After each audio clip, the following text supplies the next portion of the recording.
Hey guys, tonight we're diving into one of the strangest and most overlooked things about being alive.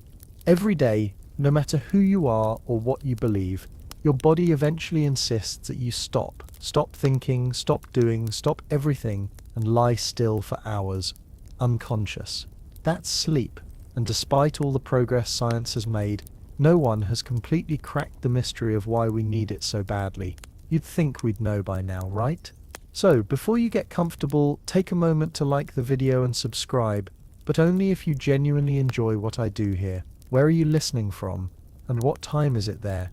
Now, dim the lights, maybe turn on a fan for that soft background hum, and let's ease into tonight's journey together. Sleep always starts the same, a yawn. A blink that lingers a little too long. Maybe a stretch you didn't plan. The room dims, the world softens, and your body sinks. Not just into the mattress, but into something much stranger, stillness. This stillness, this nightly shutdown, has puzzled thinkers for centuries. You don't move, you don't answer. Sometimes you dream, sometimes you don't. For all practical purposes, it looks like you've just powered down. And yet, paradoxically, this is one of the most vital, active states your body can enter. It's weird when you think about it. Why would nature design creatures to spend a third of their lives unconscious? Predators are out there. The cold creeps in, the world keeps moving, but somehow, sleep kept winning the evolutionary argument. It's not optional, try skipping it, and your body rebels in odd, uncomfortable ways, eyes burning, thoughts jumbling, mood unraveling, and that's just the first night. Even the way sleep takes you feels a little magical. There's no countdown. You don't flip a switch. One moment, you're watching ceiling shadows stretch and curl, and the next, gone. Time skips like a scratched record. The quiet trick of it all is that sleep isn't the absence of activity, it's a secret concert behind closed curtains. Muscles rest, sure, but the rest of you, the brain, oh, it's busy. If someone were to scan your brain while you slept, they'd see waves rising and falling, patterns cycling in quiet loops. It's not silence in there, it's a murmur. Signals shoot back and forth. Hormones release. Repairs begin. While you sink into pillows and dreams, your brain has its sleeves rolled up, getting things done. All without asking permission. Even your heart gets in on the rhythm. During deep sleep, it slows down, blood pressure dips, and breathing softens. It's like the whole system takes a long exhale. There's peace in that. A kind of mechanical serenity. But it's not just about resting, it's preparation. You're being cleaned, calibrated, and refueled for the next day, like a space capsule getting ready for another orbit. People used to believe the soul left the body during sleep. Others thought dreams were messages from gods, or some wandering part of your spirit. And while those ideas may sound quaint now, you can understand why they believed them. Sleep feels different, sacred, almost. You can't force it. You can't fake it. It arrives when it's ready, and when it leaves, you're different, reassembled in ways you barely notice. There are moments right before you fall asleep that feel like the edge of the universe, that flicker of awareness where thoughts become foggy, edges blur, and the brain starts telling you nonsense stories before you even realize you're dreaming. Sometimes it's a sound that wasn't there, or a memory from third grade, or a staircase that goes nowhere. It's a soft slipping, as though your consciousness loosens its grip and floats just above the surface of reality, and then, silence. What's strange is how normal we treat it all. I'm going to bed, we say, like it's as simple as brushing your teeth or switching off a lamp.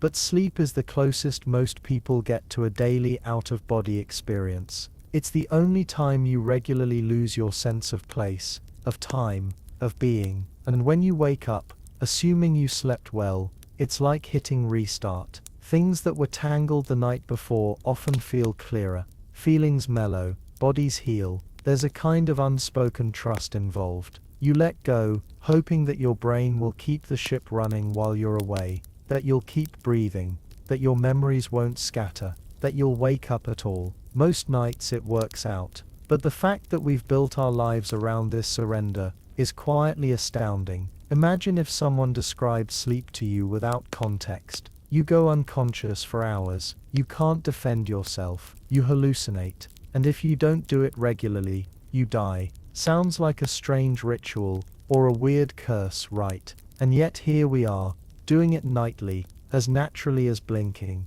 You've probably noticed that sometimes you wake up feeling like no time has passed. Other times the night stretches on forever, with dreams within dreams, and half-remembered scenes. What controls that? Why are some nights kind, and others restless? Why does a nap feel different than a full night's sleep? Scientists are still figuring it out. Sleep isn't just one thing. It's a cycle of shifting stages, each with its own purpose and rhythm. Some stages are for repair, others are for remembering. Some are so deep, you're basically unreachable. And then there's REM, the rapid eye movement phase, where dreams become strange and vivid, and your brain hums like an active city at midnight. Your eyes dart beneath closed lids, tracking something invisible. Muscles are paralyzed so you don't act out your dreams. It's a kind of safe simulation chamber, your brain's personal theater. But it all starts with surrender, with choosing or sometimes being dragged to the edge of awareness, a gentle fall, a system reboot. And even though we do it every day, there's still so much mystery to it. Sleep isn't just downtime. It's not wasted hours. It's a place your body visits to stay alive, to stay sane, to stay whole. And maybe that's what makes it beautiful. The fact that something so simple, so quiet, is also so powerful. Just stillness, just darkness, just sleep. The body has its own secret rituals, and sleep is when many of them come alive. You don't notice it, of course. Not in the same way you notice hunger or thirst, but once sleep begins, there's a shift inside you, quiet but sweeping, like a city that never really shuts down, just switches to night mode. The lights dim, activity slows, and somewhere deep in the shadows, the night cue gets to work. You might imagine your body powers off when you fall asleep, that nothing much happens. But the truth is, the show's just begun. Every cell, every organ, every system in your body continues, just differently. In sleep, you're not doing less. You're doing something else entirely. Your heart, for instance, doesn't just beat on autopilot. It recalibrates.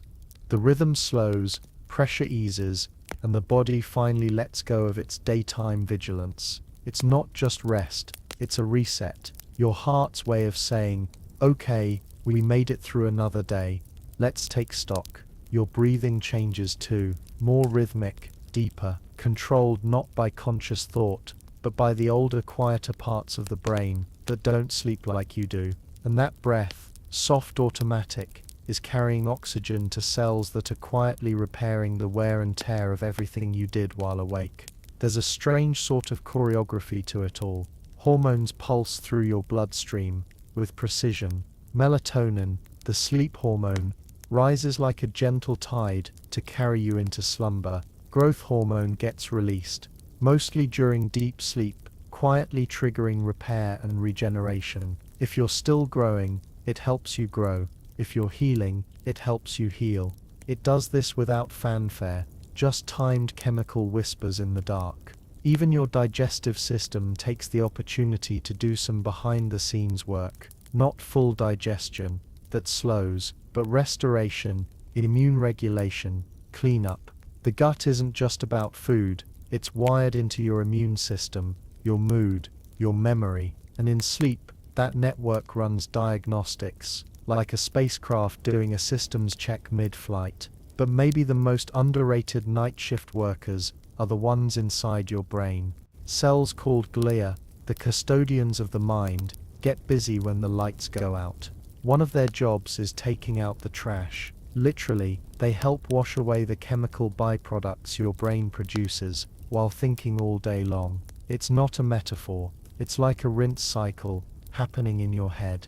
This system, called the glymphatic system, swells during deep sleep. Cerebrospinal fluid pulses through your brain tissue, collecting waste proteins and other leftovers that, if allowed to build up, could eventually lead to problems like Alzheimer's. And that flushing, that only happens when you're deeply asleep. You don't feel any of this, of course. You just lie there.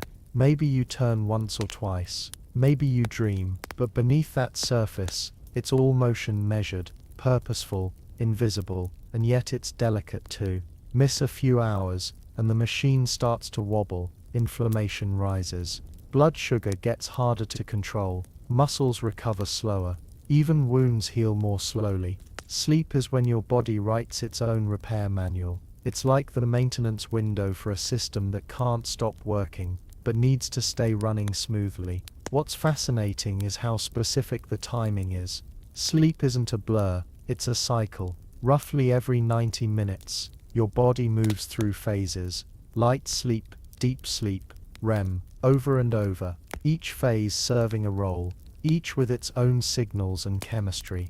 Deep sleep comes early in the night. That's when the body goes deepest into repair. REM sleep, the dream-heavy phase, dominates later toward morning. That's when the brain becomes wildly active. It's almost like your nights are divided. One half for the body, one half for the mind. And when the pattern is right, when your environment is calm, when your rhythms align, you can move through these phases in graceful loops. You wake up not just rested, but restored, sharper, calmer, more whole. But when the cycle gets disrupted, maybe from light, stress, late meals, or screens, the dance falters. You might sleep, technically, but not deeply, not well. You wake up foggy, stiff, slightly tilted inside your own skin. It's a reminder of how precise sleep is. It's not just about duration, it's about rhythm. The timing matters. When you sleep affects how you sleep, and how you sleep affects everything else. People sometimes say, "I'll sleep when I'm dead," as if sleep were a luxury, or a waste. But it's the opposite. Sleep is the reason you're alive, and able to think that thought in the first place. It's not the pause, it's the process. And what a process it is. It's a nightly orchestra, but one you can't hear. Muscles release tension. Temperature drops slightly. Blood vessels open wider. Your liver filters. Your kidneys adjust. Your skin cells divide more rapidly. Even your eyes, behind closed lids, stay active in their own subtle rhythm. Everything is tuned to the idea that this is the moment to rebuild, not out of emergency, but out of care. Sleep isn't crisis mode, it's a scheduled act of preservation, a daily agreement between your body and the world, to pause long enough to continue. And somewhere in all this, without alarms or reminders, the body just knows. It knows when to slow the heart. It knows when to breathe deeper. It knows how to repair the invisible. You lie there, unaware, but every part of you is speaking in quiet signals. Blood, breath, chemical, wave. That's the strange wonder of it. Sleep feels passive, but it's not. It's precision. It's design. It's what keeps your body running, and your mind together. And all of it happens, night after night, behind the simple act of closing your eyes. Dreams are strange things. They show up uninvited, bring impossible stories, and then vanish as quickly as they came. You don't control them, not really. They just unfold, scene after scene, built from pieces of memory, imagination, and who knows what else. And yet somehow, they matter. You might wonder why the brain bothers. After all, dreams aren't real. They don't help you walk or eat or outrun danger. They rarely solve your real-world problems in any obvious way. So what's the point? It turns out, dreaming might be one of the cleverest tricks evolution ever pulled. Because while dreams feel random, your brain is using that time for something critical, organizing. Imagine a cluttered desk at the end of a long day, papers stacked, ideas, half-formed, sticky notes with things you barely remember writing. Sleep, and especially dreams, are like your brain's filing system. That mess gets sifted through. What's important gets saved, what's noise gets tossed, and in between, something else happens. Connections form, ideas cross-pollinate, patterns emerge. It's one of the reasons people say, "Let me sleep on it." That's not just a figure of speech. Your brain genuinely keeps working after you've stopped. During REM sleep, the phase where dreams are most vivid, the brain is lit up like it's solving puzzles, and it kind of is. Studies show that people who sleep after learning something do better at remembering it. The brain doesn't just replay the lesson, it reshapes it, builds links, fills in blanks. It's like dreamland is a rehearsal space, where the brain experiments with what it's learned, flipping it, bending it, stretching it into new shapes. That's why dreams can feel so surreal. You're not reliving reality, you're remixing it. A teacher becomes a giraffe. Your childhood bedroom appears on a beach. The laws of physics politely step aside. It's not nonsense. It's narrative compost. Bits of old experiences getting broken down and restructured into something useful. Even nightmares, as unpleasant as they are, might serve a purpose. They often revolve around fear, danger, or stress. Emotions your brain is trying to process. By playing them out in a safe environment, your dream, your mind may be rehearsing, diffusing or understanding what those feelings mean. It's like therapy, delivered through metaphors and shadows. Of course, most dreams are forgotten by morning. You might wake up with a whisper of something, an image, a color, a strange sentence, but it fades fast. That's normal. Dreams aren't stored like regular memories. Unless something wakes you up mid-dream, they tend to slip into the background, like waves fading on a beach. Some people try to hold on to them, keep dream journals, practice lucid dreaming. That's when you realize you're dreaming while inside the dream. It's rare, but real, and it raises fascinating questions. If you can become aware inside a dream, who's the one doing the dreaming? But for most people, dreams come and go, just part of the nightly ride, like scenes in a play you didn't audition for, but end up performing in anyway, and your brain doesn't mind. It's busy sculpting, rearranging, rebuilding your inner world. The emotional part of your brain, the amygdala, is more active during REM sleep than it is when you're awake, which might be why dreams can feel so charged, joyful, terrifying, bittersweet, absurd. It's all turned up.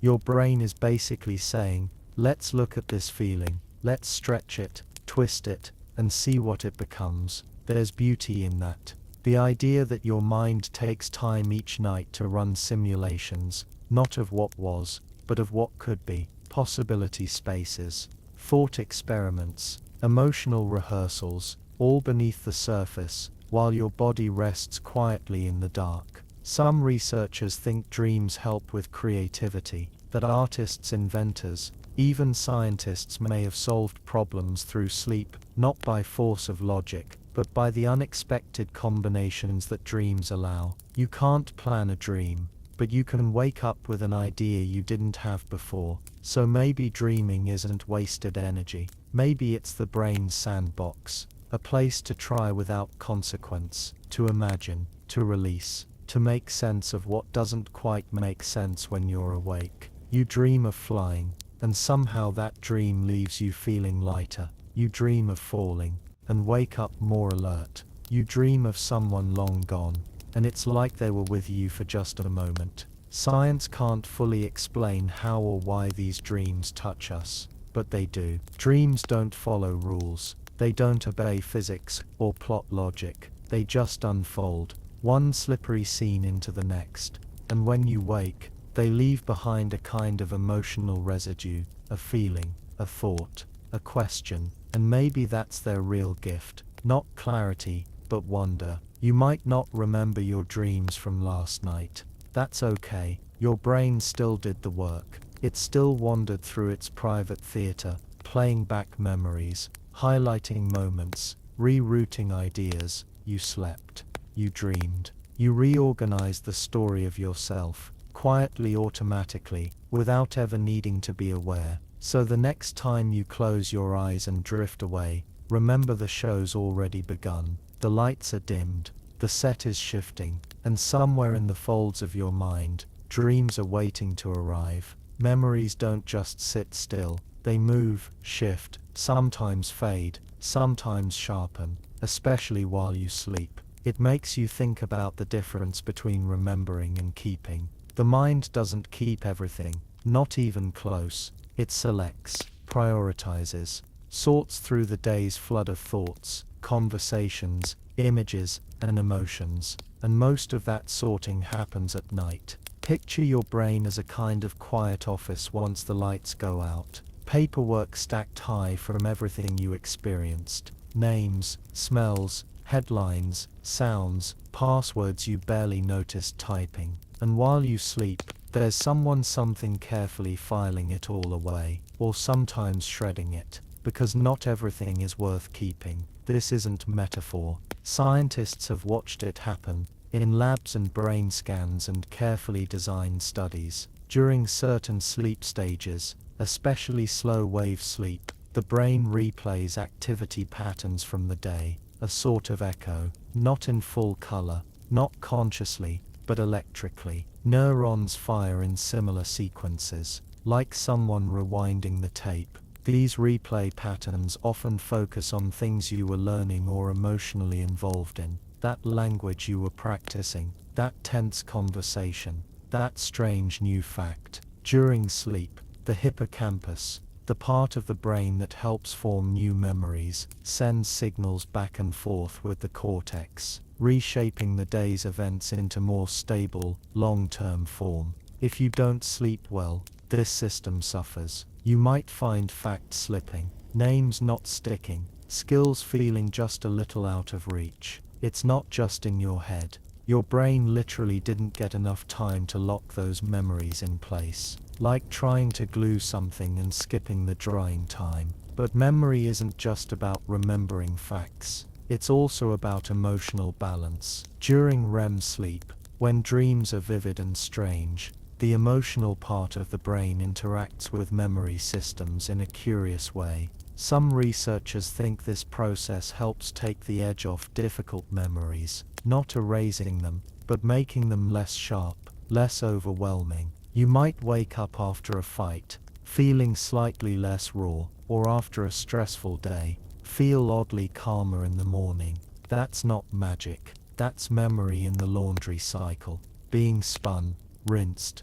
softened. Interestingly, the brain doesn't just strengthen what's important, it also weakens what's not. This process, called synaptic pruning, is a kind of neurological cleanup. Your brain trims back the unused, the redundant, the noise, and sleep is when this garden work happens. Connections that aren't needed fade, the ones that matter stand out more clearly. It's a bit like organizing a cluttered room. You need to remove some things to really see what's valuable. That's what your sleeping brain does, every night, without asking. And it's not just memory consolidation. Sleep also affects learning. One study had people learn a simple skill, pressing buttons in a sequence. Those who slept afterward performed better the next day, not just because they were more rested, but because the brain had quietly continued practicing, reinforcing those motor patterns in the background.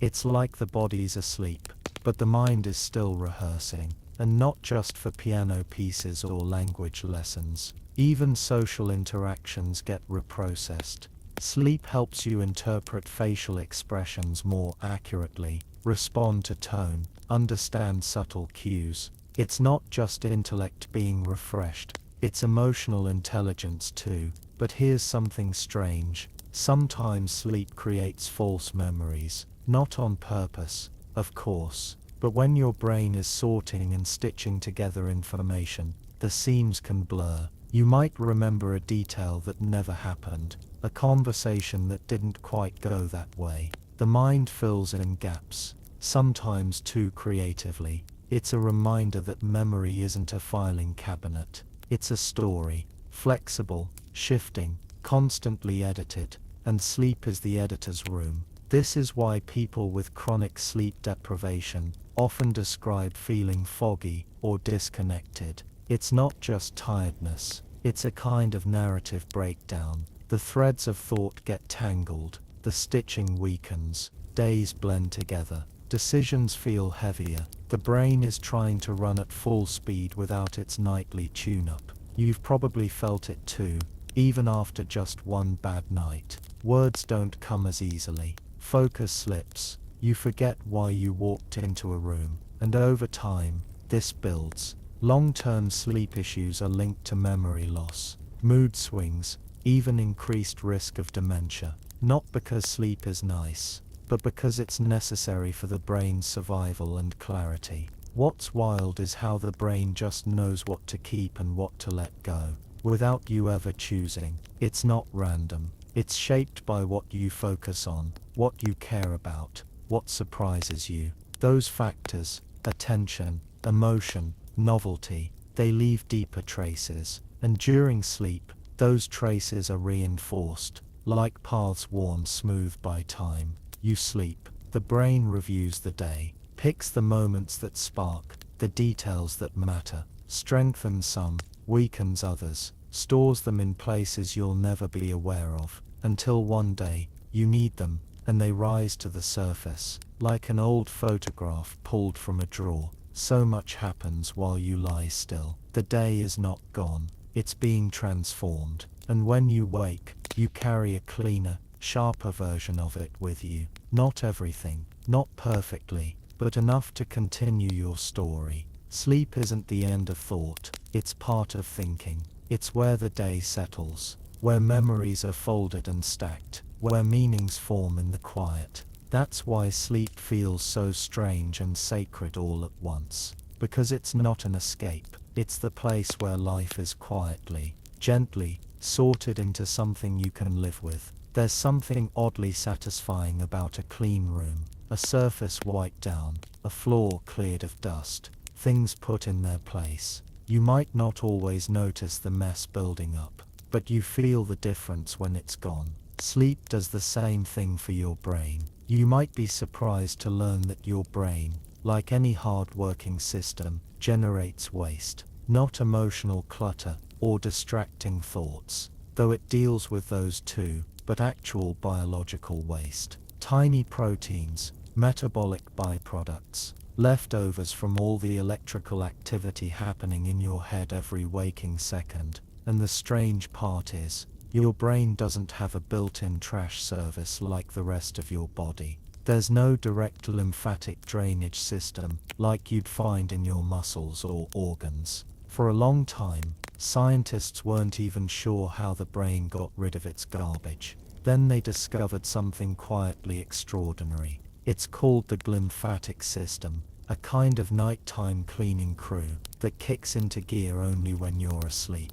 During deep sleep, your brain cells actually shrink, just a little, but enough to allow more space between them. And into that space flows cerebrospinal fluid, washing through your brain tissue like a gentle tide. It picks up waste products, including proteins linked to neurodegenerative diseases, and carries them away. It's not just helpful, it's vital. Without this nightly rinse, those waste products begin to accumulate. One of them, beta amyloid, is strongly associated with Alzheimer's disease. It makes you think sleep might not just protect your memory for tomorrow, it might be guarding your ability to remember it all in the decades to come. And here's the thing, this cleaning cycle doesn't work properly when you're awake. It only runs at full capacity during certain phases of sleep, especially deep non-REM sleep. So if you miss out on those stages,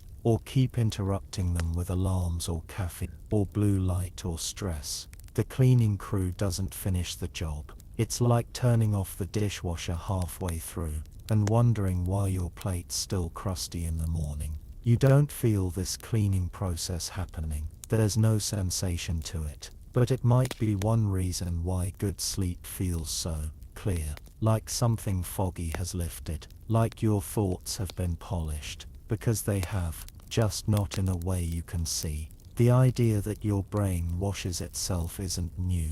Exactly. Ancient thinkers imagined dreams as ways the mind purged unclean thoughts or emotional toxins. They weren't far off. Metaphorically, it's just now we understand the physical side of it too, and it goes beyond the glymphatic system. During sleep, your immune system also changes. Certain immune cells ramp up activity, inflammation is regulated, damage is assessed and, where possible, repaired. Sleep is when your body decides what needs fighting. what needs fixing, and what can be safely ignored. Even your gut bacteria, those microscopic companions living inside you, follows circadian rhythms influenced by your sleep. When your rest is thrown off, they get confused too. That can ripple into digestion, mood, even how your body handles stress. It's all connected. So sleep isn't just mental clarity, it's physical hygiene, a reset for systems you never consciously control. You've probably noticed how being sleep deprived makes everything harder. Not just thinking, but being. You get irritated faster, your tolerance shrinks, your coordination slips. You feel more fragile. There's a reason for that. Without proper rest, the system can't clean itself, and emotional reactions get louder, physical responses get slower, inflammation rises, hormonal balance tips. It's like trying to operate heavy machinery without oil. Friction builds, things overheat, and the trouble is, the longer you go without sleep, the less clearly you feel it. Your perception of how impaired you are starts to blur. You think, I'm fine, but you're not. The brain can't even recognize its own fatigue properly after a certain point. That's how sneaky sleep deprivation can be. But give it a chance, even a single night of deep, uninterrupted sleep, and the change is remarkable. Mood steadies, thoughts organize, focus returns, not because you did anything special, but because the body and brain had time to clean house. There's something peaceful about that you can lie down, drift off, and trust your body to take care of itself. You don't have to plan it. You don't have to supervise. All the systems that know how to fix you already exist. You just have to allow them the time to work. Some cultures treat sleep as sacred, not lazy, not indulgent, but holy. A space between worlds. A place where healing begins, not ends. And maybe that's worth remembering. The next time the day feels too long, and your brain too heavy, sleep is not escape, it's maintenance. It's the quiet act of letting your mind scrub itself free of the day's excess, to be ready for what comes next. So when you find yourself fading, don't fight it. The cleaning crew is on its way. Sleep isn't just a habit, it's a risk. Think about it. In the wild, lying down, closing your eyes, and becoming unresponsive for hours is not a smart survival strategy. You can't run, you can't fight, you can't even know what's approaching. And yet, every species that sleeps has done this every single night of its life, and survived. You might wonder then, how something so risky ever became universal. Why didn't evolution find a workaround? Turns out, evolution did the math, and sleep was worth it. All animals that sleep, including us, trade temporary vulnerability for long-term survival. Sleep must do something so important, so irreplaceable, that it was preserved across millions of years, across species, across vastly different ways of living.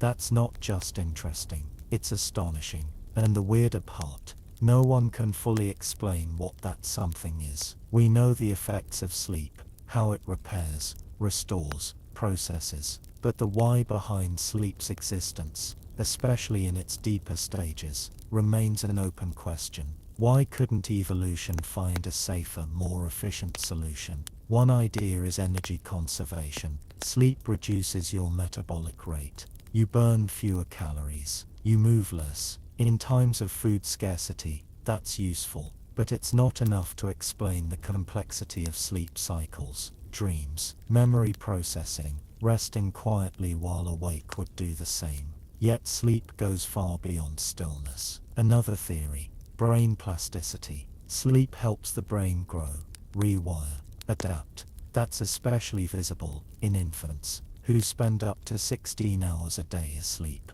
Their brains are exploding with new connections, and sleep may be the time those connections are fine-tuned, pruned, strengthened, made usable. And still, that's just part of the story. When scientists study animals, the diversity of sleep patterns is fascinating and baffling. Dolphins, for instance, sleep with one half of their brain at a time. One hemisphere rests while the other stays alert for predators and breathing.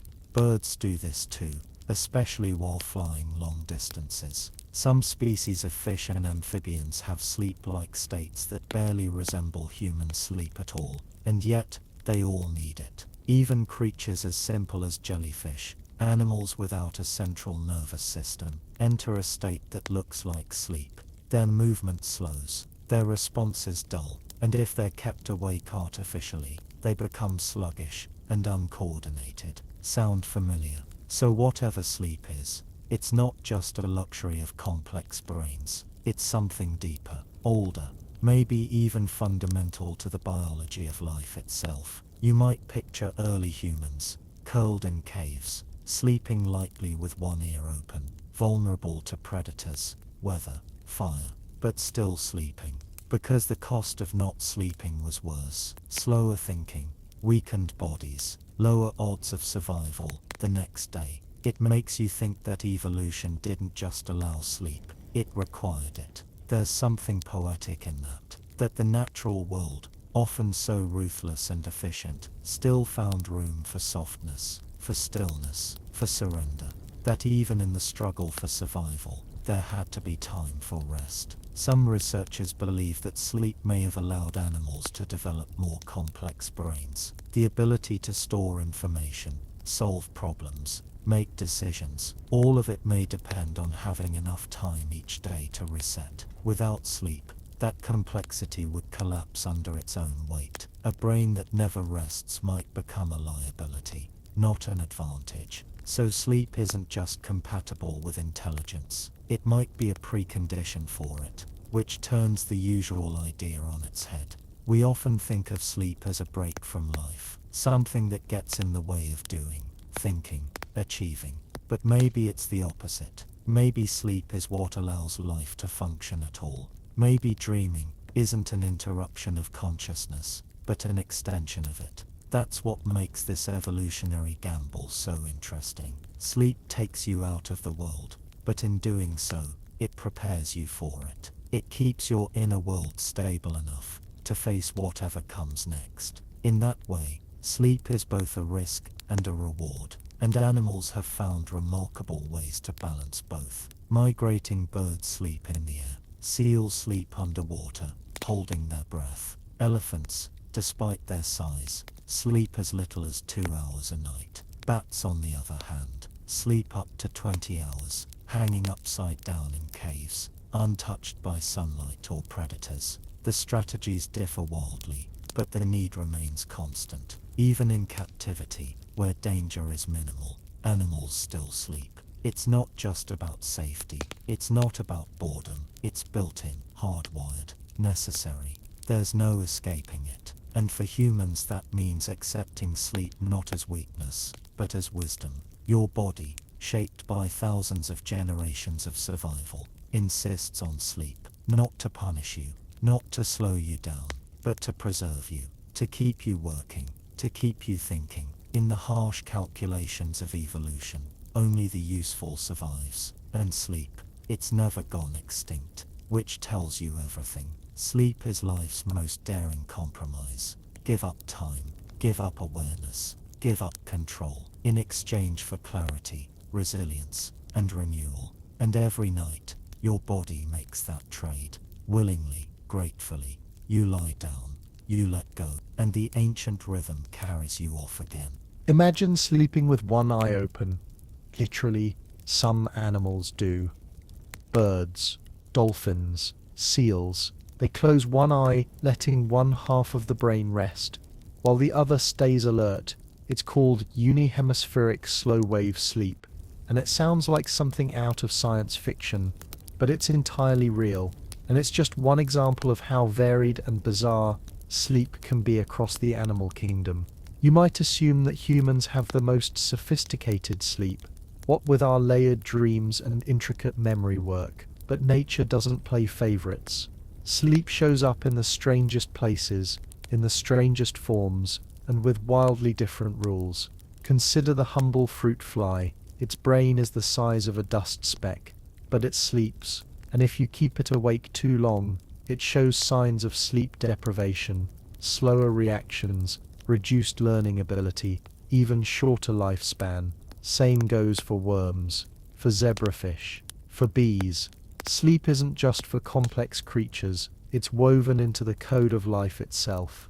Then there are animals like elephants, who average only about 2 hours of sleep per day, and they don't always lie down. Sometimes they sleep standing up, especially when they're in the wild. Why so little? Possibly because being large and slow makes long sleep too risky. The trade-off is survival. Giraffes are similar. Their sleep comes in short bursts, just minutes at a time, and they're almost always upright, legs locked, necks curled awkwardly. It makes you think, if sleep is so vital, but so dangerous, animals will shape their entire behavior around it. Shorter sleep, lighter sleep, sleep that adapts to the landscape. Then there's the octopus. It sleeps too, floating, still, in the water. But sometimes its skin flashes with colors as it rests. Scientists aren't sure if it's dreaming, but something's going on. One theory, that it's replaying memories, perhaps simulating the hunt, or shifting through camouflage patterns, like a sleeping artist reviewing a palette. Birds are another marvel. During long migrations, some lasting days, they'll take tiny naps while flying, just seconds at a time, micro-naps. And they don't crash. Their brains know how to rest in fragments, to split attention, to get by with just enough. Incredibly efficient, deeply alien. Bats go the other way entirely. Some species sleep for up to 20 hours a day, tucked in caves, wrapped in wings. They vanish from the world almost completely. Why so much? Possibly because they're nocturnal and safe in darkness, or perhaps their metabolism demands it.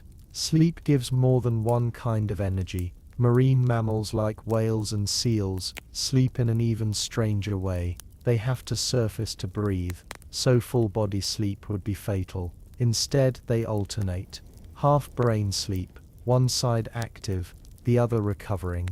And this split allows them to keep moving, to stay warm in cold water, and to survive. Even insects rest. Ants, bees, spiders. Some enter states of immobility, lower responsiveness, altered brain activity. It's not exactly sleep in the human sense, but it serves similar functions, conserving energy, resetting systems, maintaining cognitive health. In bees, sleep-deprived individuals communicate less clearly. Their dances, the way they tell others where food is, become sloppy, confused.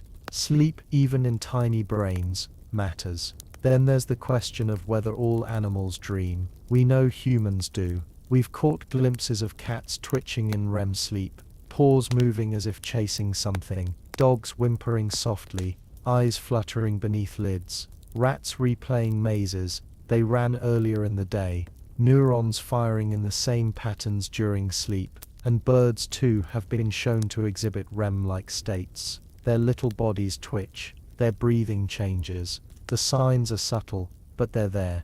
Which makes you wonder, what do animals dream about? Do dogs see the face of their favorite person? Do birds replay long migrations? Do dolphins dream of deeper water? Of course, we can't ask them. But the signs suggest something rich is happening behind closed eyelids across the animal kingdom. Sleep is not one thing. It's 1,000 different adaptations, serving the same mysterious purpose. The way it manifests changes, duration, depth, timing, posture, but the need never disappears. Even in captivity, animals stick to their sleep cycles, even in artificial light, or artificial dark, or far from danger. Sleep persists. It doesn't depend on convenience. It doesn't wait for the perfect setting. It arrives when it's time, and the body obeys.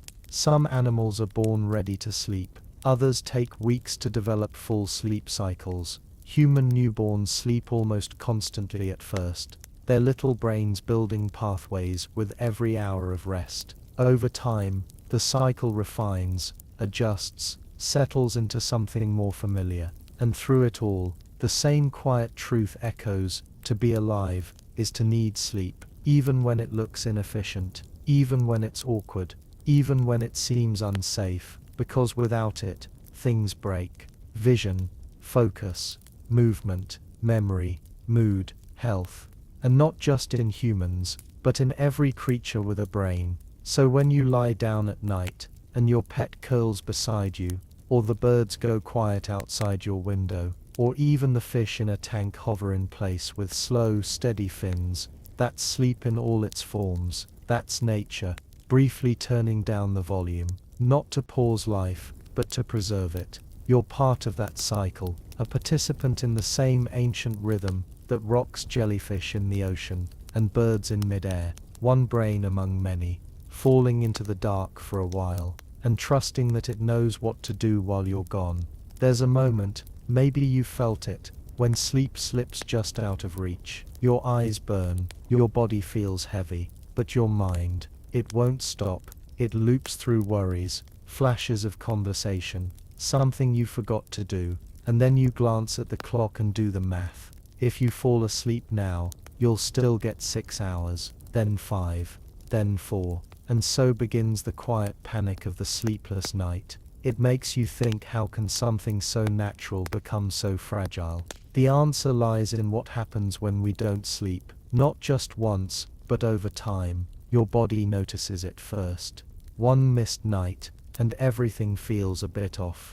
Your eyelids drag, reflexes dull, muscles ache more than they should. You might reach for sugar or caffeine, instinctively trying to jolt your system back into motion. But sleep isn't something you can replace like water or food. The deficit lingers. Go longer, 2 nights, 3, and the effects deepen. Memory blurs, patience thins, concentration slips like water through fingers. Your immune system starts to falter, inflammation creeps upward, tiny errors multiply, and all the while, the body's still trying to function, without its maintenance time. It's not just tiredness, it's a slow unraveling. Studies have shown that just 1 week of getting less than 6 hours of sleep per night alters over 700 genes related to immune response, stress regulation, and metabolism. 1 week, not of no sleep, just less sleep. And the scary part, you start to feel normal in that state. Your brain adjusts its expectations downward. You forget what clarity felt like. Fog becomes familiar. People who chronically undersleep often believe they're functioning fine. They're used to the dullness, the irritability, the slow thinking. But if you put them in a lab and test them, their performance drops significantly. Reaction time, decision making, even basic logic. Sleep deprivation mimics being intoxicated. It impairs you, even if you don't realize it. Long term, the costs climb higher. Increased risk of heart disease, type 2 diabetes, obesity, anxiety, depression, memory disorders. Your body treats chronic sleep loss like an injury that never heals. It keeps systems on alert, raises cortisol, wears out your resilience from the inside. Sleep isn't just rest, it's repair, it's regulation. Without it, everything frays, and emotionally, the effects are just as intense. People who are sleep deprived are more reactive to negative experiences. Their amygdala, the brain's fear center, goes into overdrive. Small stressors feel overwhelming. You cry more easily, snap faster, hope feels thinner. It's no wonder sleep deprivation was once used as a form of torture. The body can handle a lot, but it doesn't handle the absence of rest for long. And yet, many of us live this way. We stretch our nights. We scroll past midnight. We chase productivity. I'll sleep when I'm dead, we say. But sleep deprivation doesn't make you stronger. It makes you slower, sadder, sicker. And no, unfortunately, you can't just make it up later. The idea of sleep debt is tricky. Yes, your body compensates to some degree by spending more time in deep sleep when you finally crash. But it doesn't fully restore what's lost. The learning you didn't consolidate, the immune regulation you missed, the emotional calibration you skipped, they don't all come back. Some things sleep needs to do that night, not later. That's why consistency matters more than catch up. A regular rhythm, a routine your body can trust. Think of sleep as a rhythm, not a tank. It's not about filling up when empty. It's about keeping the beat, and the modern world doesn't help. Bright screens, irregular schedules, late meals, overcaffeination, noise. We've created an environment where sleep is constantly interrupted, delayed, minimized, and then we wonder why we feel so off. But your body hasn't forgotten how to sleep. It just needs the chance. Sometimes all it takes is a few nights of regular rest to feel the difference. You wake up feeling right, and realize how far from baseline you'd drifted. Mood stabilizes, focus sharpens, reactions smooth out. It's not subtle. It's like someone turned the lights back on inside your head. So the next time you feel tempted to trade sleep for work, for screens, for just one more thing, remember what you're giving up. Not just rest, not just comfort, but the repair crew, the sorting process, the emotional compass. Sleep isn't stealing your time.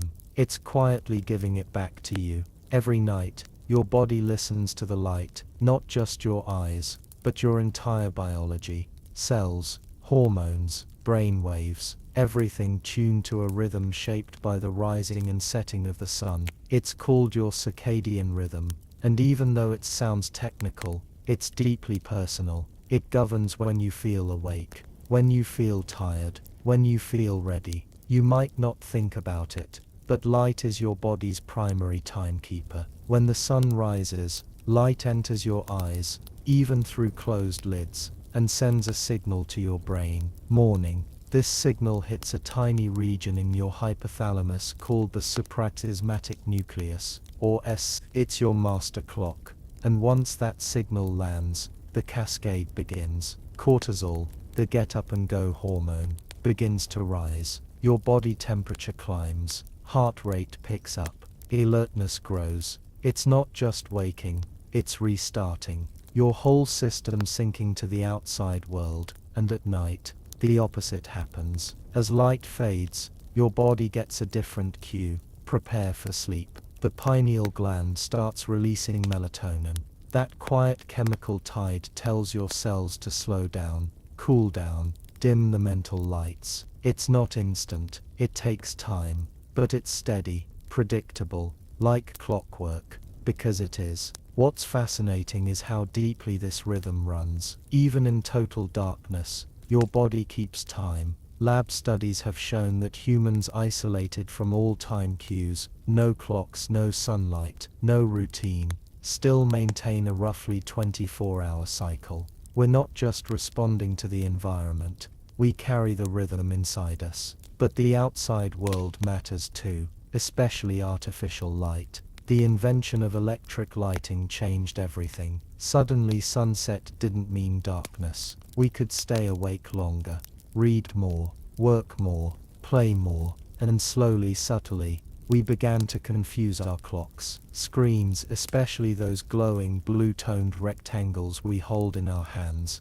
are the biggest culprits. Blue light is potent. It tells your brain it's daytime, even if it's midnight. It suppresses melatonin, delays sleep, trains your body to believe it's still time to be alert. And the result? You feel tired, but wired, sleepy but unable to sleep. Your body wants to rest, but the signal light is missing or misfired. And without that signal, your internal clock drifts. Jet lag is one example. You travel across time zones, and your body lags behind. You're in Paris, but your cells still think it's New York. You eat at the wrong times, sleep at odd hours, and it takes days for your rhythm to realign. That's circadian disruption in miniature. But for many people, the drift isn't occasional, it's constant. Shift workers live in a world where day and night don't follow the sun. Nurses, factory employees, security guards, they sleep during the day and work through the night, and their bodies fight it. Digestion suffers, mood swings, sleep gets fragmented, long-term health risks rise. Even social habits create what researchers call social jet lag. Staying up late on weekends, sleeping in, then jolting back into early weekday routines. Your body doesn't reset instantly. It takes time. And during that shift, everything feels a little off. The solution isn't perfect, but it's surprisingly simple. Light management. Expose yourself to natural light in the morning. Step outside. Let the sun hit your eyes. Don't shield it behind sunglasses immediately. Let your brain get the message. It's morning. And at night, dial it back. Dim the lights. Turn off bright overhead bulbs. Put away screens an hour before bed, or at least use warm-toned filters. Help your brain remember what the darkness means. Even temperature plays a role. Your body cools slightly at night to help initiate sleep. That's why a warm bath before bed can help, not because it heats you up, but because your body cools after the bath, signaling that it's time to wind down. Routine helps too. Going to bed and waking up at consistent times, even on weekends, reinforces your rhythm. Your body learns the pattern. It anticipates, prepares. Sleep arrives more smoothly. Circadian rhythms also vary with age. Teenagers naturally shift later. They're not lazy, just biologically tuned to fall asleep and wake up later than adults. That's why early school start times hit them so hard. It's not just behavior, it's biology fighting the clock. Older adults shift in the other direction. They tend to fall asleep and wake earlier. Their rhythm advances with age, and their sleep becomes lighter, more fragmented. It's not necessarily a problem, but it does require adjustments. Softer evenings, calmer transitions. So much of sleep isn't about forcing it. It's about aligning with it, letting your body follow the rhythm it already knows, instead of pulling it out of sync. You don't have to master the science, just respect the pattern. Light in the morning, dimness at night, meals on time, movement during the day, stillness after sunset. You're not a machine, you're a rhythm, and when that rhythm is right, sleep follows, like a song you've always known. Sleep doesn't look the same at every age. In fact, it hardly even feels like the same thing. You might remember childhood sleep, that deep, unshakable kind, where you could doze off in a car seat, at a family gathering, or mid-sentence. Then came teenage years, with strange bursts of energy at midnight, and long unshakable sleep-ins. And later, adulthood, where sleep becomes a negotiation, not a guarantee. It makes you wonder what changes. From the moment you're born, sleep takes up most of your day. Newborns spend up to 17 hours sleeping, but it's fragmented, tiny stretches scattered between feedings, cuddles and cries. Their bodies are growing rapidly, their brains are wiring themselves, and sleep fuels that development. Infants also spend a huge portion of sleep in REM, the dream-heavy phase. That's probably not coincidence. REM sleep is linked to brain development, neural connections, and sensory processing. For babies, the world is brand new, and REM may help them sort it all out. As children grow, their sleep consolidates, naps drop away, bedtimes get later, but they still need more sleep than adults, 10 to 12 hours a night. During this stage, growth hormone is released in deep sleep. Their bodies are literally building themselves in the dark. And yet, even at that age, the environment starts to intrude. School schedules, early mornings, busy evenings. Sleep can begin to suffer early, especially if routines are inconsistent. And the effects show: mood swings, attention lapses, emotional volatility, all made worse by tiredness. Then comes adolescence, and everything shifts again. Teenagers aren't just rebellious night owls for fun. Their circadian rhythm genuinely changes. It delays. They naturally want to fall asleep later and wake up later. It's a biological shift, not a behavioral flaw. But society often doesn't accommodate it. Early school start times, morning alarms, late night homework. These create a perfect storm for sleep deprivation. And studies show that teens who don't get enough sleep are at higher risk for anxiety, depression, poor academic performance, and even accidents. It's not laziness, it's misalignment. Some schools that have shifted start times later, even by an hour, see improvements almost immediately. Students show better focus, better mood, fewer absences, because their biology is finally being allowed to do what it was already trying to do. In early adulthood, sleep tends to stabilize, but life gets louder. Work, relationships, screens, social life, all compete for nighttime hours. You can push back your bedtime, you can choose to delay sleep, but your body still notices. It keeps the score, even if you don't. Sleep in your 20s and 30s is a balancing act. You're no longer growing physically, but you're building careers, families, futures, and sleep is often the first thing sacrificed, for productivity, for fun, for the endless scrolling that doesn't feel like much, until it's 2 a.m. But even in adulthood, sleep remains essential, for memory, for mental health, for metabolism. Long-term studies show that people who consistently sleep 7-9 hours a night live longer, healthier lives. It's not glamorous, but it's powerful. As you age into your 40s and 50s, sleep quality can decline, not necessarily because of health, but because of subtle changes in hormones, brain chemistry, and life stress. You may fall asleep fine, but wake up more often. Sleep may feel lighter, more fragile. And then in older adulthood, another shift. Many people in their 60s and beyond find themselves waking earlier, even without alarms. Sleep fragments, naps return, total sleep time may decrease, and deep sleep becomes rarer. But that doesn't mean it's useless. Even lighter sleep carries benefits. The brain still cycles, the body still rests, and routines stable, gentle, reliable, become even more important. Sleep also plays a role in how we age. Poor sleep in older adults is linked to cognitive decline, memory loss, and mood disorders. But maintaining healthy sleep through movement, light exposure, social connection, can help preserve mental sharpness and emotional balance. And throughout all these stages, sleep remains deeply personal. Some people are natural short sleepers, refreshed after 6 hours. Others need 9.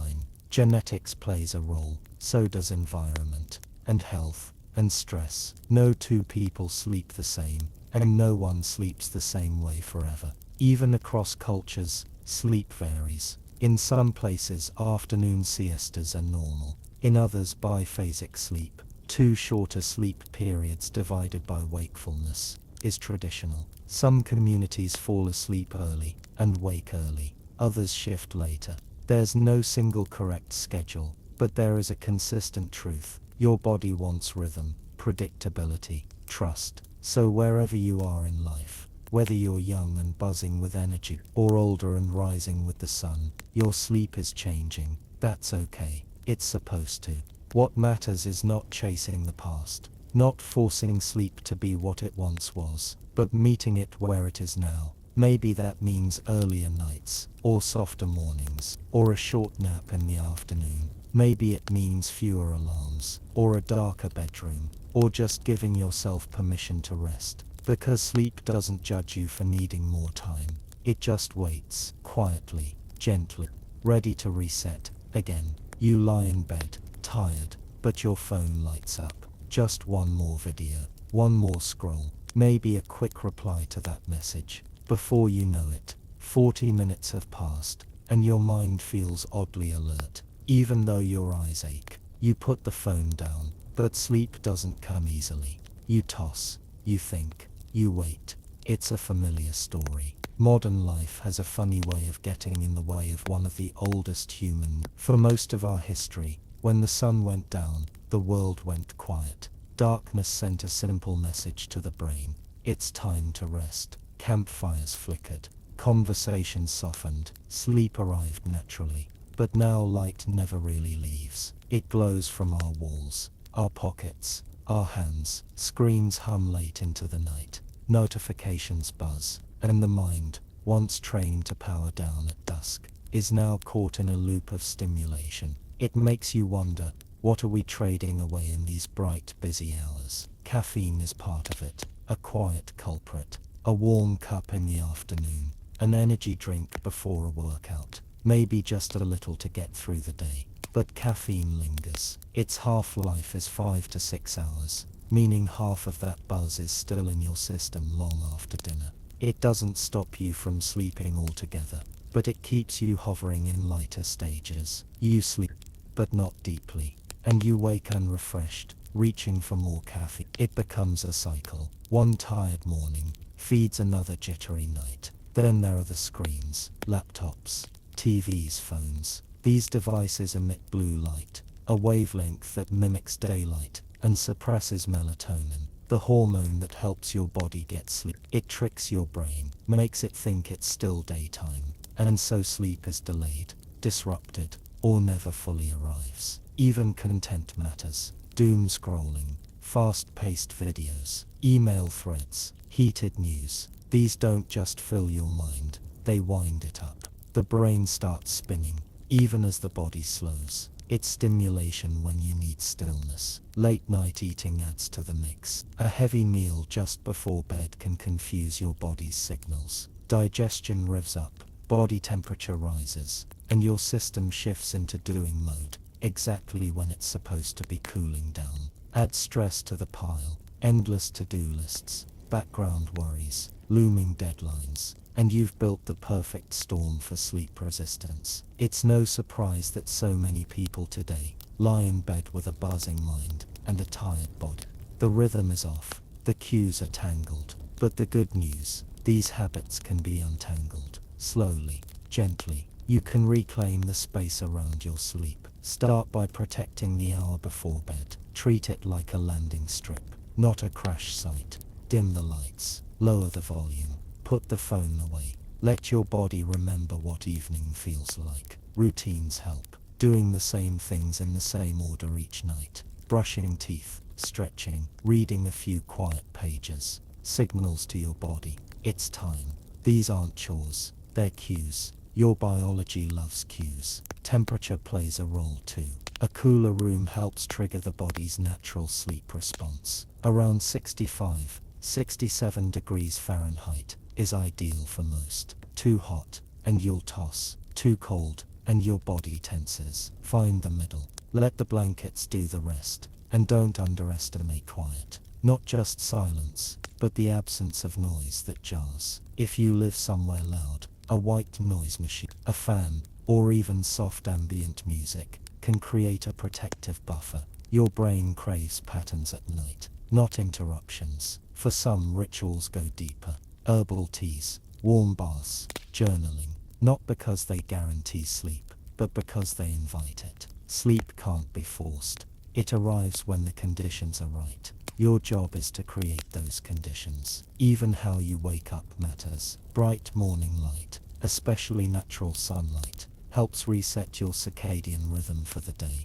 It tells your body, this is morning, let's begin again. Over time that rhythm deepens, stabilizes, becomes dependable. And if you do wake in the night, don't panic. It's normal. Sleep comes in cycles. Waking briefly is part of the pattern. What matters is how you respond. Avoid checking the time. Don't reach for your phone. Let your body stay near the edge of sleep, rather than falling all the way out of it. Modern life makes sleep harder, but not impossible. The key is remembering that your body wants to sleep. It's designed for it, built around it. The systems are there. They just need space to breathe. You don't have to be perfect. You just have to be patient, consistent, gentle. Because the best sleep often comes not from trying harder, but from letting go. Less doing, more being.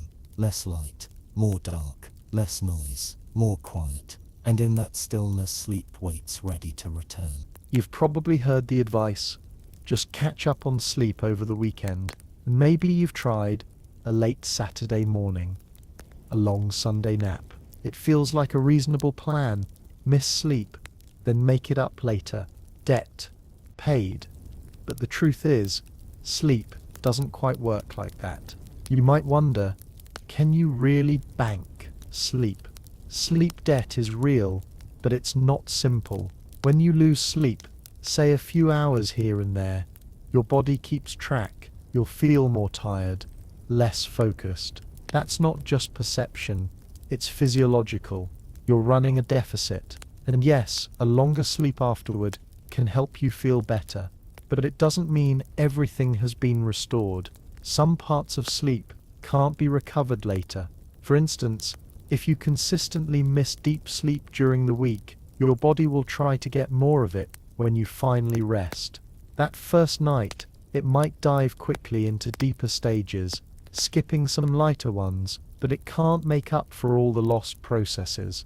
Memory formation, hormone regulation, immune tuning, those windows may already have closed. Sleep doesn't stack, it cycles, and when the rhythm is broken again and again, the quality suffers, even if the quantity appears fine. Think of it like skipping meals. You can eat a huge dinner to make up for missing lunch, but it doesn't fuel your body the same way. You missed the timing, the nutrients, the consistency your system needed. So what happens when sleep debt becomes chronic? The effects compound.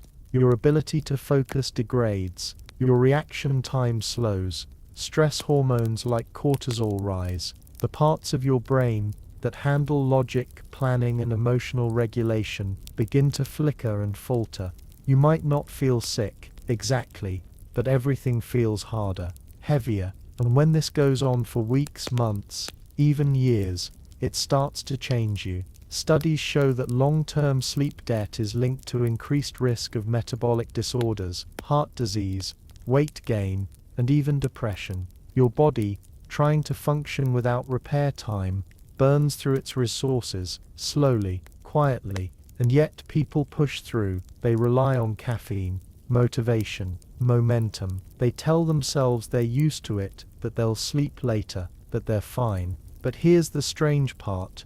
Your brain starts to adapt perceptually, not functionally. You stop noticing how impaired you are. It's like living in fog for so long that you forget what clarity feels like. But the moment you do sleep well, truly well, you feel the difference. Like breathing fresh air after weeks indoors, like stretching a tight muscle that you didn't even realize was sore. You wake not just rested, but recalibrated. So what's the fix? Consistency. More than anything, your body wants regularity. Going to bed and waking at roughly the same times, even on weekends, helps your internal clock stay in sync. It doesn't have to be perfect, just predictable. It also helps to shift your mindset. Don't think of sleep as something you earn, after work, after chores, after everything else. Think of it as part of your foundation, the thing that makes everything else possible. The body doesn't reward all-nighters, it tolerates them briefly. And naps, they help, in moderation. A 20-30 minute nap can boost alertness and mood. A 90-minute nap gives you a full sleep cycle. But don't overdo it, or nap too late in the day, or it can interfere with your nighttime sleep. Naps are like snacks. They fill gaps, but they can't replace a full meal. There's also something called sleep efficiency, not just how long you sleep, but how much of that time is good sleep. Deep, restorative. You can lie in bed for 8 hours and still feel tired if your sleep is fragmented. That's why screens, light, noise and stress matter. They chip away at your efficiency. And yes, one good night can help. If you've had a short or restless stretch, a full night of deep, uninterrupted sleep can reduce inflammation, improve memory, and reset some of your hormonal balance. Your body is remarkably forgiving if you give it the chance. But the long-term strategy isn't catching up, it's keeping pace. Sleep is a rhythm, a daily act of care, not a backup plan. And if you're in a cycle of undersleeping, know that you're not alone. The modern world makes it hard, but you can start small. One earlier night, one morning with sunlight, one less hour of screen time, one decision to treat sleep not as a leftover, but as a priority. Because sleep doesn't ask much, just consistency, respect, a little bit of space, and in return, it gives you everything. There's something uniquely frustrating about lying in bed and not being able to sleep. The room is dark, the sheets are soft, you've done all the right things, and still your brain won't quiet down. Thoughts swirl, the body feels restless. You turn, shift, sigh, and the more you try to force sleep, the further it slips away. It's one of life's gentlest cruelties. insomnia. You might imagine insomnia as something rare, a one-off, a temporary nuisance, but millions of people experience it regularly, and it doesn't always look like just staying up all night. Sometimes it's trouble falling asleep, other times it's waking too early, or waking often, or sleeping for hours, but still feeling completely drained. And when it becomes chronic, insomnia isn't just about fatigue, it's about mood, focus, identity. You begin to dread bedtime, not because you don't want to sleep, but because you fear you won't. The very place meant for rest becomes a source of anxiety, a stage where you perform failure, night after night. The reasons vary. For some it's stress, a brain too active, too alert, too wrapped in loops of worry. For others it's pain, physical discomfort, that flares once the distractions of the day fade. For many it's habits formed over years, erratic sleep times, too much light, too little routine. There's even conditioned insomnia, where the bed itself becomes linked with wakefulness. The place where you should sleep becomes the place where you can't. You lie down, and your body braces itself for the struggle. It's no longer a resting place, it's a test. So what do you do when sleep becomes the thing that won't arrive? First, know this: you're not broken. Sleep is a biological process. It can be disrupted, but it can also be rebuilt. Cognitive behavioral therapy for insomnia is one of the most effective treatments. It helps retrain your mind and body. Instead of chasing sleep, it teaches you to create the conditions where sleep returns naturally, gently, gradually. One method: sleep restriction. It sounds backwards, limiting your time in bed, but the goal is to strengthen the association between bed and sleep. You only go to bed when you're truly sleepy. If you can't fall asleep within 20 minutes, you get up, read, sit somewhere dim, and return only when drowsiness returns. This reshapes the rhythm. It teaches your body, bed means sleep. Another strategy: sleep hygiene. Not just cleanliness, but consistency. No caffeine after afternoon. No screens late at night. No heavy meals before bed. Regular exercise during the day. A cool, dark, quiet bedroom. These aren't silver bullets, but together they form a foundation. A gentle invitation for sleep to come back. And then there's the mind. Racing thoughts don't stop on command, but they can be softened. Journaling before bed, writing down worries, listing gratitudes, meditation,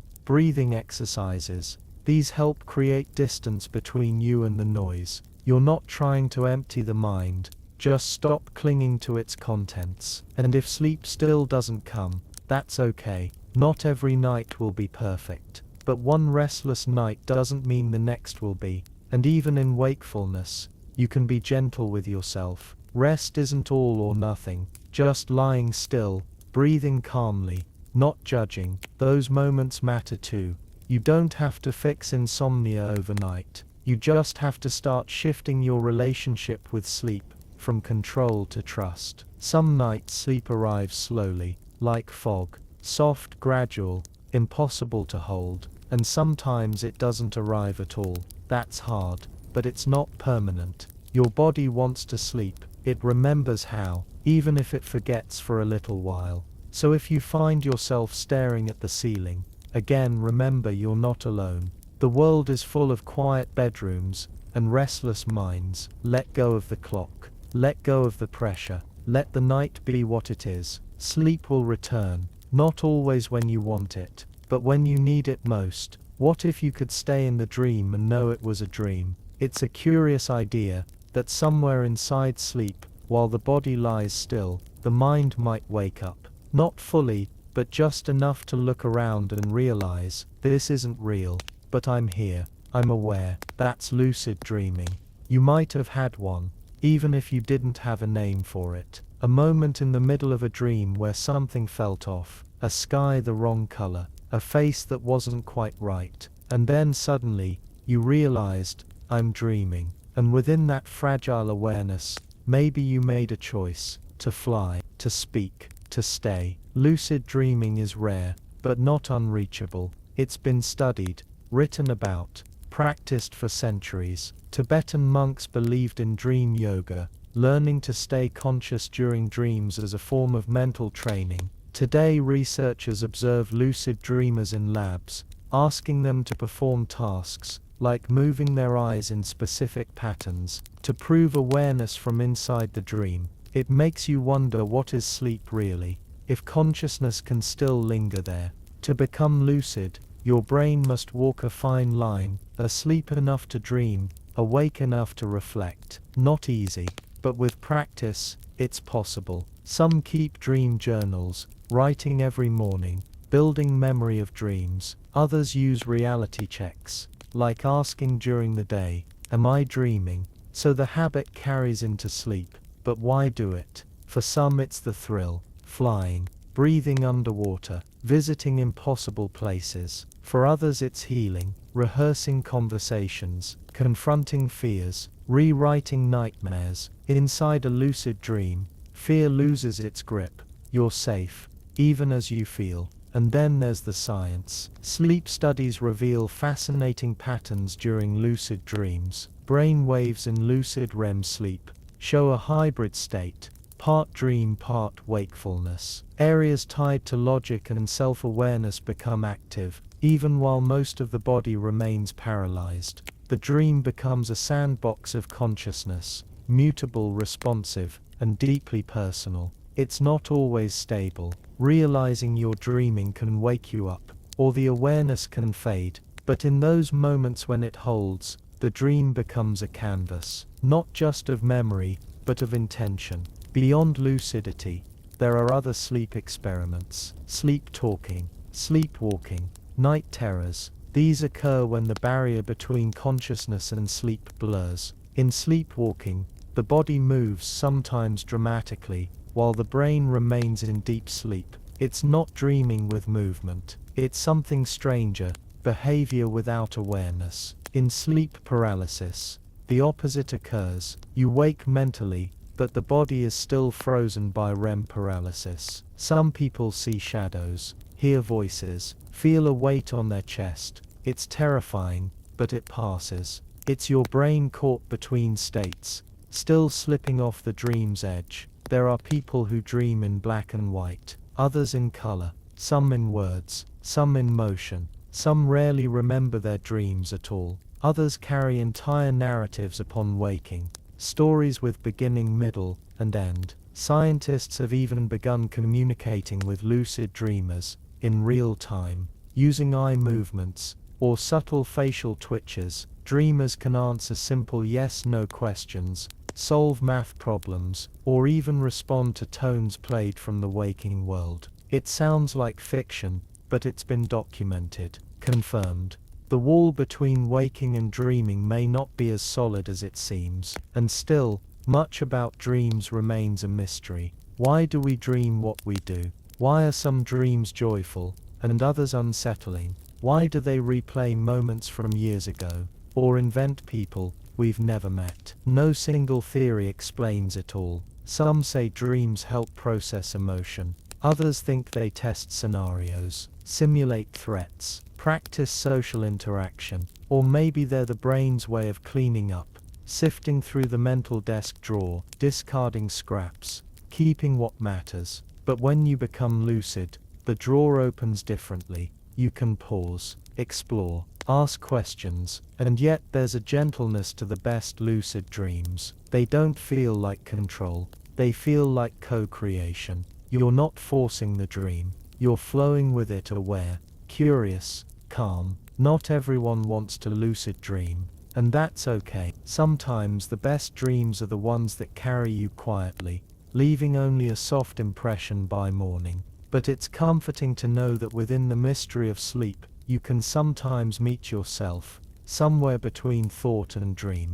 And remember, just for a moment, that the mind is vast, creative, kind of magical. So tonight when you fall asleep, maybe you'll find yourself standing on a strange street, or walking through an ocean, or holding a book you've never read, and maybe, just maybe, you'll realize I'm dreaming, and then gently dream on.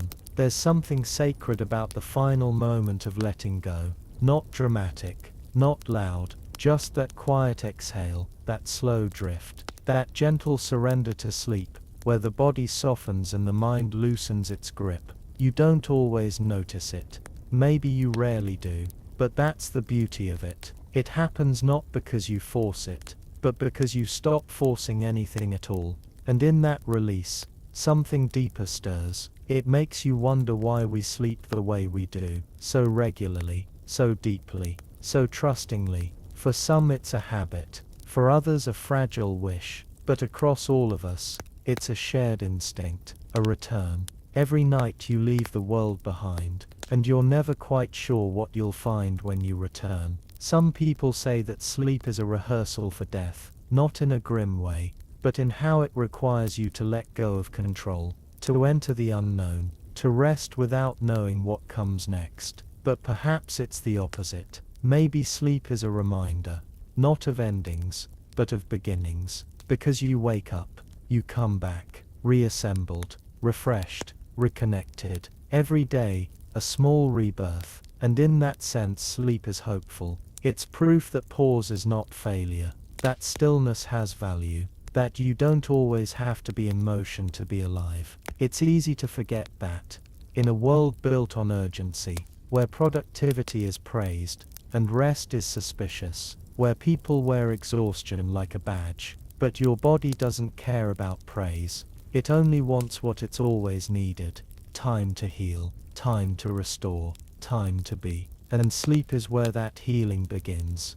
It's in the slowing of the heart, the deepening of the breath, the gentle chemical symphony that rocks you into renewal. It's in the fading of the day's noise, the softening of your thoughts, the quiet sorting of memory and emotion, and maybe most of all, it's in the trust. You lie down, not knowing exactly when sleep will come, not knowing how deep it will be, and yet you surrender anyway. You close your eyes and let the world fall away. You trust that something inside you knows how to rest, and it does, because your body remembers, your brain remembers. Even when you forget, even when you feel too wired, or too tired, or too far away from peace, sleep still waits. It doesn't rush, it doesn't punish, it waits. Some nights it comes quickly, others it takes its time, but it never stops trying to return. And that too is part of its beauty. You don't have to earn sleep,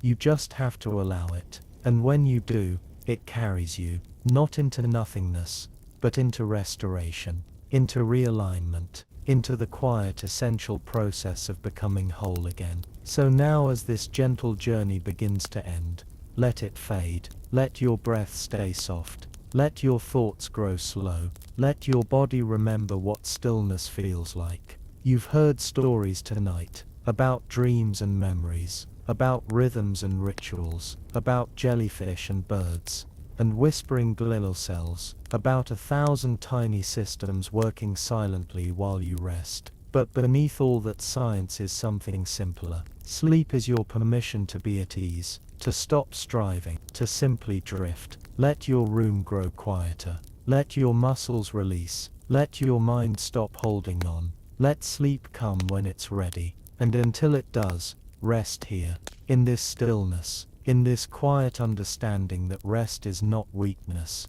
it's wisdom. You are allowed to pause, you are allowed to restore, you are allowed to sleep.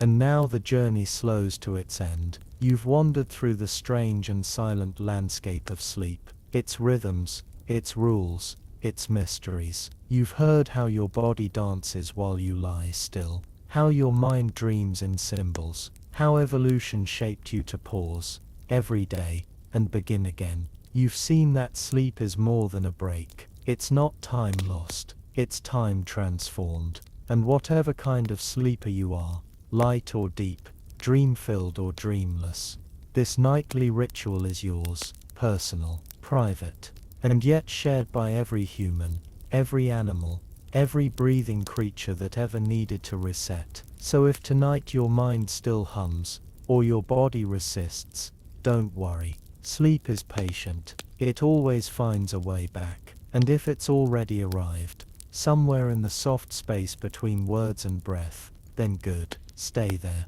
Float. Let the rhythm carry you. You don't have to do anything now, just rest.